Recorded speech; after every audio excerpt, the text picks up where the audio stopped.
Hi, I'm Kevin. Welcome to my channel. I've been backcountry tripping now for over 25 years, and on each and every trip I dehydrate my own food. So today I thought I'd do an episode about food dehydrators and what works for me.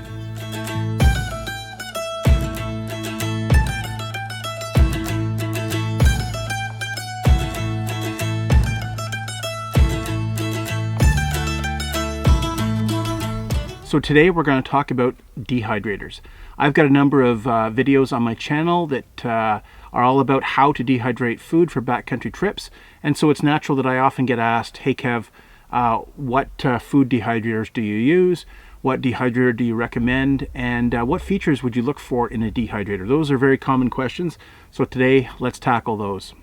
Let's start, this is my main dehydrator that I use almost all the time. It is a Nesco. The model is FD75 Pro Food and Jerky Dehydrator. Nesco is not into brevity in terms of their model numbers, but it's a great dehydrator. It's got a thermostat on top so I can regulate the temperature. It simply has a lid. Inside of here is a heating element and a fan that blows hot air through these trays. And these trays are simple plastic racks with holes in them that allow for lots of ventilation. It comes with 5 racks, and you can expand it to I think around 10 or 12 more if you buy the extra racks. So this is the other dehydrator that I have. It's an older one. This one is at least 15 years old, and I'm sure this one is at least 20 years old. You can tell its age. It says American Harvest on it. That's the company that I believe owned Nesco back in the day. Don't think that's the case anymore. This one does not have a thermostat. It simply has an on-off switch, but it's got the same sort of design. It's got a heating element with a fan. I think of this as really just a hair dryer that's shoved in here, and then it's got very similar racks that go in here. You can't get this one anymore, but it is comparable to the Nesco FD28JX Jerky Express, and so this one is kind of specifically for meat and jerky because it does dehydrate at that one higher temperature, which is optimal for jerky. This one again has a thermostat, so I can adjust it for different types of foods. So I'm not here to do a Nesco dehydrator commercial. That's not the point at all. I'm not being paid to make this video, and Nesco isn't giving me anything in exchange. It's just a brand that really works well for me. And I'm going to go through some top 3 reasons why I would recommend this dehydrator or one just like it. So if you are here because you're doing some research on dehydrators and maybe you're in the market for a new dehydrator, and if at the end of this video you decide that, hey, that make and model is the one for me, then please consider making your purchase through my Amazon store. I've got both an Amazon.ca and an Amazon.com store. If you make your purchase through my store, I will get a very small kickback from Amazon, not Nesco, from Amazon, and that helps me make more videos because it's not cheap making videos. So let's get to it. Let's talk about features of dehydrators that do and don't work. If you go online, you're going to find lots of discussion around the position of the fan and square versus round dehydrators. I tend to like these ones, these round ones with the heater and the fan on top. But there are models out there with the heater and the fan on the bottom, and this one works for me. I have friends with the model with the heater on the bottom. It works just fine for them. I also have friends with square dehydrators, the larger, more industrial sized dehydrators, and they tend to have a fan in the back that pushes air through. Guess what? Those work fine too. So I really don't think it matters if they're square or round or where the position of the fan is. They all seem to do a decent job. But there are some things that I definitely would look for if I was to buy another dehydrator.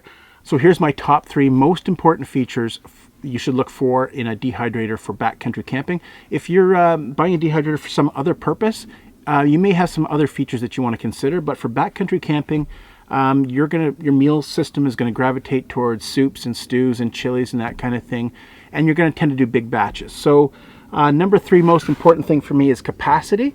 When I'm preparing meals for an upcoming season, I'm going to be making my meals in a big pot like this. I'm probably going to do a double or triple batch of what a normal meal might be for my family. And so I'm going to want some capacity. These dehydrators come with 5 racks, and I know from experience that 5 racks isn't enough if you're going to make a meal in a pot like this. So what I like about this model here is that it's expandable. So this dehydrator is obviously expandable. I've got a whole bunch of extra trays here, and this dehydrator will work just fine with 10 or 12 total trays in it. So really like the fact that it's expandable. Again, you do have to watch some of the dehydrators out there on the market aren't expandable, and if you get a smaller one, then you won't be able to do big batches in prep for a trip. Let's get this back down to size. There, that's better. Number 2 on my list of top 3 things to look for in a dehydrator is this right here, a thermostat. I mentioned this before. It's not absolutely critical, but it is quite important. I used to make lots of meals in this dehydrator that does not have a thermostat. It's on high. Meals will dehydrate and they will rehydrate okay. But I find that with a thermostat, if you dehydrate your food at a different temperature, depending on what it is, you will get a better quality rehydration. So generally speaking, meat, beef in particular, should be dehydrated at 160 degrees Fahrenheit or 71 Celsius. And that's a good temperature for meat and jerky and whatnot. Your meat will rehydrate fairly well. Turn it down a little bit for fruits and vegetables, say 135. For fruits and vegetables, 135 Fahrenheit, which is 57 C. And then your fruits and vegetables will rehydrate much better. They'll take longer to dehydrate, but they will rehydrate much better and taste more like a normal meal. So something I would certainly highly recommend. Not a deal breaker, you'll still be okay, but this will improve the quality of your meals. So the most important feature I would look for in a dehydrator is, does it have a tray for liquids? So this is what Nesco offers, which is what they call a fruit roll tray. It fits nicely inside your dehydrator, and you can dehydrate liquid meals. That's really important.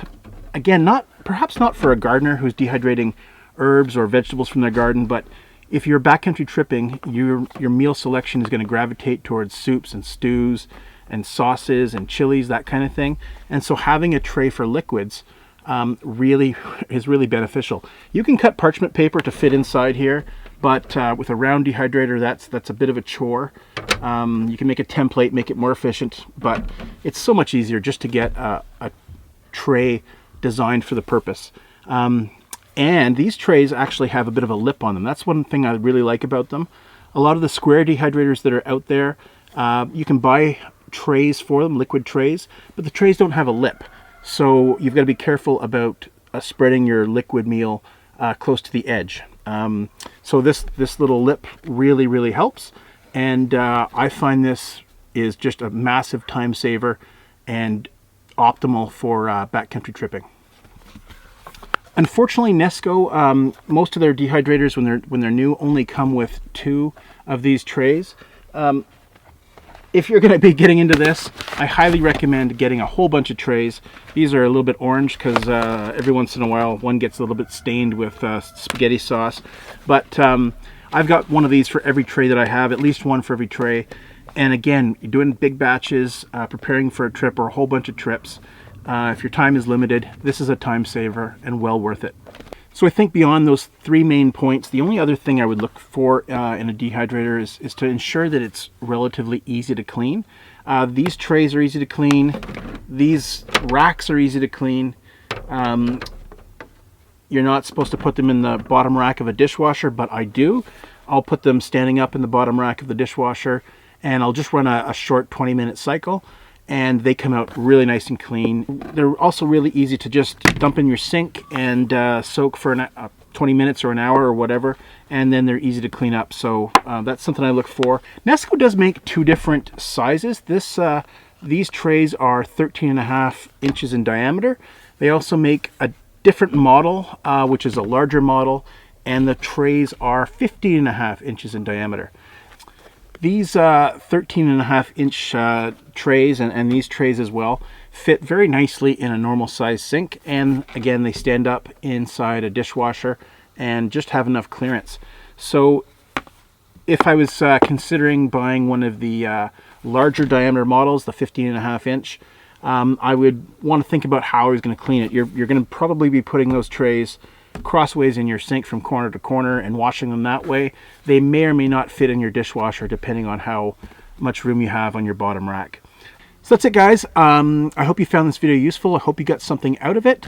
My last piece of advice for you is that if you are in the market for a dehydrator, that you treat this purchase just as importantly as you would by buying a tent or a backpack or a sleeping bag. Look at it through that lens, regardless of what your budget is. Pay for the quality of dehydrator that is going to give you a long service and good quality meals and make your life more efficient. So that's why I own this one. If this one died tomorrow, I would go out and buy the exact same one. They're not that expensive. They're about $100 plus or minus, depending on features and where you buy them and whatnot. I've certainly invested more heavily by adding more racks and more trays. And yeah, that's an investment, but it simply makes my life easier and more efficient. And by getting one with a good thermostat, your quality of food you make is going to be better. So just like a tent or a backpack or a sleeping bag, if you pay up a little bit more, you're going to get a lot more enjoyment out of that piece of gear and more enjoyment out of your trips. So final piece of advice there.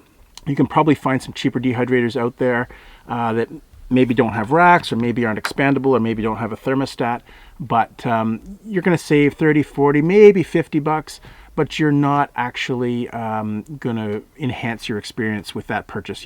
That will be a mistake, and you'll regret that purchase. All right. Thanks a lot, guys. Thanks for watching. I hope you have a great day.